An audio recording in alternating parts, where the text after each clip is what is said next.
Salam and hello everyone. Welcome to or welcome back to the channel. I hope that you are all doing very well.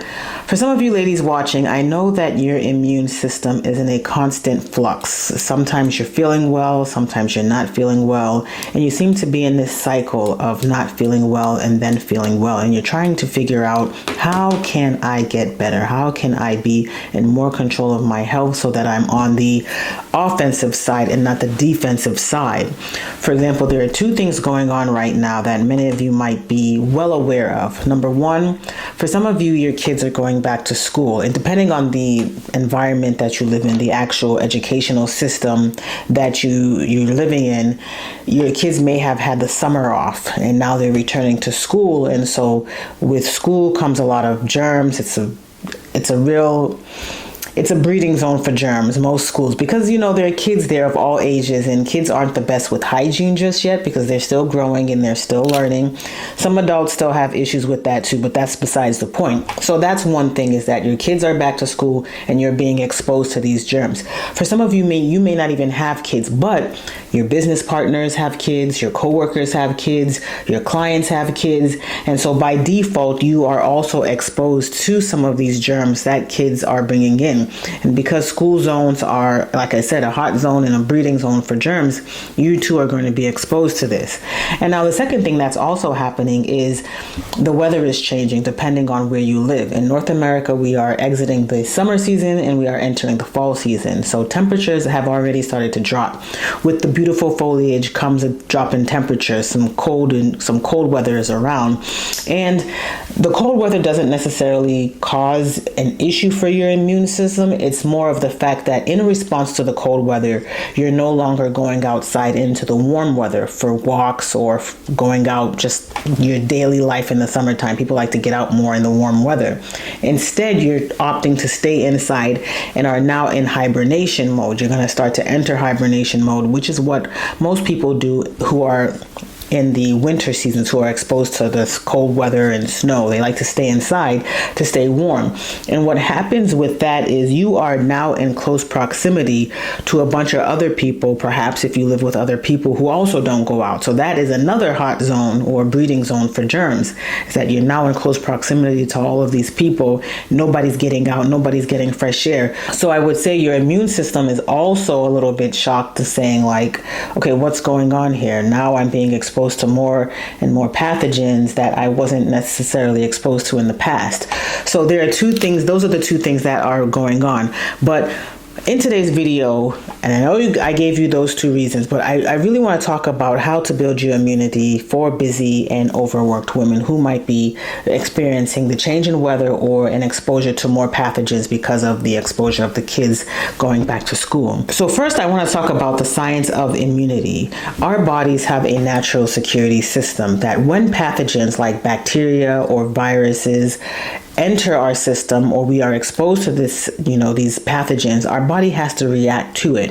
Our body likes to know that, okay, these are not natural to our system, so we need to find a way to combat and fight this. That's number one, is that our body actually recognizes these pathogens as foreign. Now, when we get sick, two things usually happen. Our defenses are weakened, so we get sick, we become weak, we have poor sleep and poor nutrients, or nutrient gaps, I should say, and we are less active. So we like to just rest and sit, and not that we like to, but some of us have no choice. When we are that sick, our body is not at its optimal, at its prime, so we don't have any energy to do any of that. And we are also stressed. Now, another thing that happens is the invader, the pathogen, the virus, or the bacteria is so strong and multiplies faster than our body can react, and that's when we really get sick. That's when we're looking for alternative ways other than resting to combat these pathogens. In general, a healthy immune system has three important steps that our body likes to do, or our body should be doing, I should say. Number one, our body can detect a foreign pathogen, a pathogen that is foreign and that is affecting our body. Number 2, our body should respond appropriately with infection-fighting cells like white blood cells or with antibodies that should already be within our system. Sometimes we take external antibodies to help this as well. And then number 3, our body should be resolving this situation. It should be resolving the threat and returning our body back to balance. But when stress, lack of rest, improper diet, and our body not being able to move as much as possible, when these systems don't work smoothly, some of us are more vulnerable and our body overreacts with inflammation and fatigue if we are not able to solve these matters within our powers that be. For example, if we're not able to mount an immune response, if we're not able to take certain medications or herbal medications to help us, then our bodies are not going to be able to fight these infections. Now, there are several ways for you to build immunity and to maintain immunity, and that's what I want to talk to you about right now in this video. The first practical way for you to build your immunity and maintain your health is to keep moving. For many of you, you have enjoyed summer walks. I want to encourage you to keep walking, even if it's just 15 to 30 minutes a day. If it's indoor on a treadmill, or if it's around your office, around the cubicles, or up and down the stairs in the building you work at, or even if it's around the block, a quick trip around the block, keep moving. The reason you want to keep moving is that your circulation is enhanced, and also immune cells continue to travel throughout your body with this walking. So you're able to get these cells flowing throughout your body, and it's also good for cardiovascular health. Also, if you have not done weight-bearing exercises in the past, I want to encourage you to also try to do push-ups.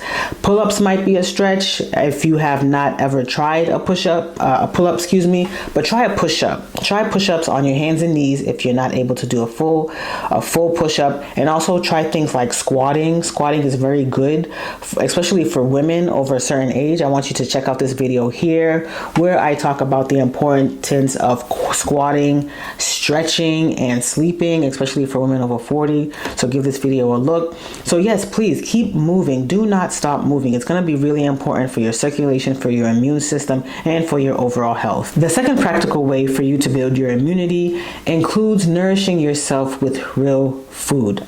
This is a no-brainer, but sometimes I know we as women have a hard time with eating well. We are probably stressed. We are probably always on the go. We probably have too much going on, so we eat whatever we can, whenever we can. And I understand that 100%, but what we eat literally fuels our immune systems. And I want to read something from an article that was published in Nutrients that really sums it up pretty well. From the moment of birth, our bodies are bombarded by pathogens whose sole purpose is to live and replicate in a warm, moist, nutrient-rich environment. Not all microorganisms are harmful, such as microbiota that have a symbiotic relationship with our gastrointestinal tract. However, many pathogens survive and multiply by using highly specialized mechanisms that enable them to infiltrate the body, find nutritionally compatible niches within to reproduce, then exit and spread to a new host. These processes generate clinical symptoms of disease. Now, here are some things you can consider if you need ways or are thinking of ways to improve your eating habits. First, think about fruits and vegetables.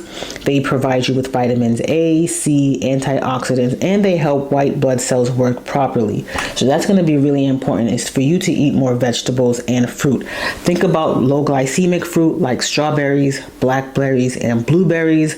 And also think about your leafy green vegetables, your collard greens, chard, spinach, things of that nature. Try to eat more of those vegetables and fruits because they provide you with more antioxidants and vitamins than any other that are out there, and they also have less sugar.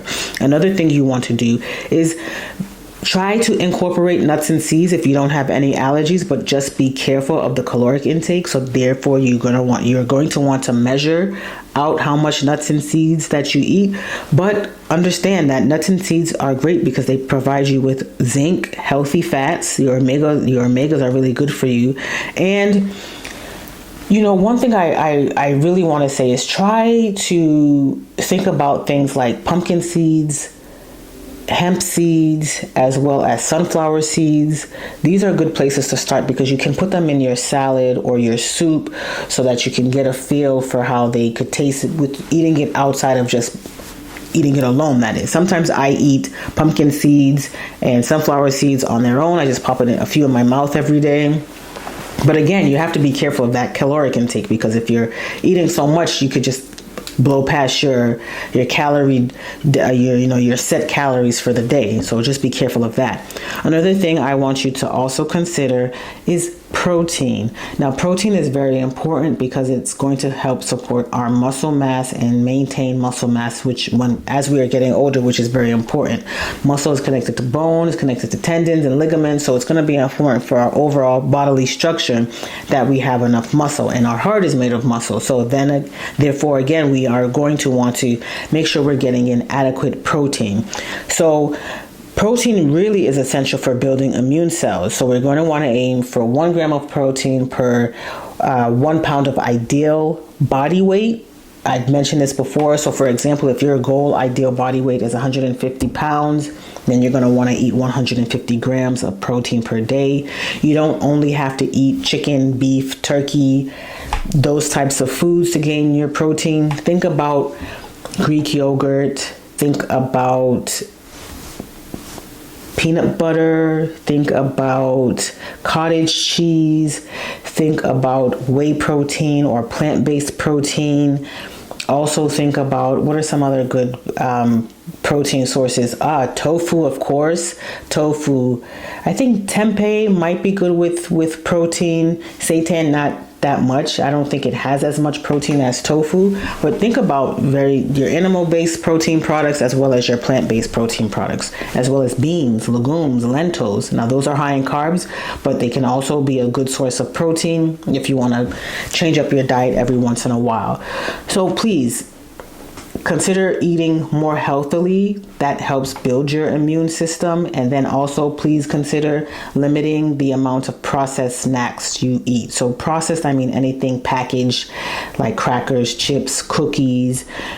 Sometimes a snack here and there can be great for you. It gives you a chance to enjoy and indulge. But I would say after a certain time of the day, after a certain period in life, you're going to really want to scale back on those processed foods. Start swapping out things like your fried chips for your baked chips, or if you need a crunch on something, try some popcorn, try some hot popcorn, sprinkle on some savory seasoning on your own popcorn that you can make at home, if you will. So small shifts do make a big difference, so I want you to consider that. The third way I want you to build your immune response and your immune system is to figure out the most prime way to manage stress. For many of you women, you are under a lot of stress. Maybe it's a medical disorder or a condition that is stressing you out.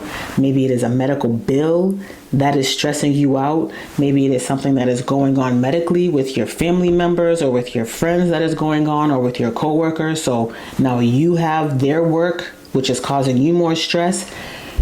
So how you handle the stress is going to be individual, because chronic stress raises cortisol levels, and when cortisol is so high, it suppresses your immune system, it suppresses your immune response. And for women in midlife, I've said this before, that stress is often highest at this point of our lives because we're doing a lot with work and with family and with the caregiving. So again, I said it's going to be very individualistic of how you handle the stress, but you have to look at your own situation to figure out what's going to shift the narrative so that you aren't as stressed. Is it something that's involving work? What is it at work that you can do to, maybe it's not take a load, but maybe it's kind of prioritizing your task and getting the most important things done so that everything's not too overwhelming or piled upon you. What if it's, you're cooking every day, so you're always stressed out and worried about what your family is going to eat. So why not just meal prep or prepare food in advance, stockpile food, day 1, day 2, day 3, cook on day 4, something like that. That's what I've had to really get into the mindset of doing. I've done it in the past, but then it fell off, and now I have to pick it back up again, because if I'm not prepared or planning ahead of time, nobody's eating healthy, and usually I'm the one who's stressed out of everybody. So think about that in terms of home life. If it is something that's involving a family member that is going on, that they're stressing you out, or something is stressing you out, who can you talk to help you manage this stress or de-escalate this stress? How is this stress helping you? How are you going to cope with this stress? You really need to find ways on how to cope with stress, even if you can't eliminate it immediately. So, sometimes it's just involves just taking a moment to yourself to deep breathe, relax, fresh air in, bad air out, in oxygen, out carbon monoxide, or carbon dioxide, because carbon monoxide is gas poisoning in the house.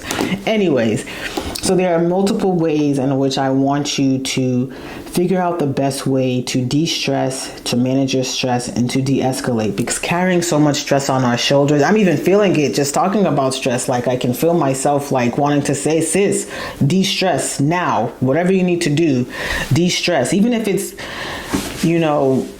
limiting the amount of news you consume. Sometimes what we consume stresses us out, especially if we're consuming it when we're eating, right before going to bed. These things aren't healthy for us. So we really need to figure out coping mechanisms that are going to be consistent for us. Now, moving on, the fourth way I want you to think about, the fourth practical way that I want you to think about building your immunity is prioritizing rest and hydration. Oftentimes we think we're drinking enough, we think we're sleeping enough, but it's not prime, it's not optimal. Sleep is when our immune system repairs itself. Our cells regenerate. We are getting rid of those toxins that have been built up over the long days and weeks, maybe years, that have been built up in our bodies. So we really need to get enough sleep. Studies have shown that people who sleep less than 16 hours a night are more likely to catch colds and recover more slowly. Water is also important, because dehydration can reduce the efficiency of our lymphatic system, the way in which we reduce or eliminate those toxins from our body. So, every system carries immune cells, and we need them to work as optimal as they can. So consider rest and hydration. I'm going to link a video here for ways in which you can rest and hydrate, and also the importance of why rest and hydration is going to be important for you in the long term as you get older. As we get older, we are going to be eating less and moving less. So now is the time for us to do as much as we can. Today, as you're watching this, in this moment, is the youngest you'll ever be. Now you're older than that moment I just mentioned. So it's going to be important for us to really take control over whatever we have control over and improve our lives to the best of our ability. Consider yourself in this life and how you can take care of yourself. Nobody's going to take care of you better than you. Consider that. So, bottom line, your immune system is always going to try its best to work for you. Now you need to do your job and prepare your immune system. Be on the offensive. Do your best to eat good, to sleep well, to manage your stress, and hopefully you will not be getting as sick as you may have in the past, or you won't get sick at all. Like I said, there are some people who just don't like getting sick because they are down and out, and sometimes people have a hard time recovering and getting back into the swing of things after an illness, whether it be the cold, whether it be the flu. So I want you to consider, how are you going to be managing your health, and how are you going to be building your immune system so that you are healthy moving forward? Again, please watch the video here. I'll try and link a playlist of health habits for you to check out. And if you have any questions, let me know about what I discussed today. I do thank you for watching, and I hope that you remain healthy as much as possible. Don't forget to like, comment, and subscribe, and I shall see you in the next video. Take care. Bye.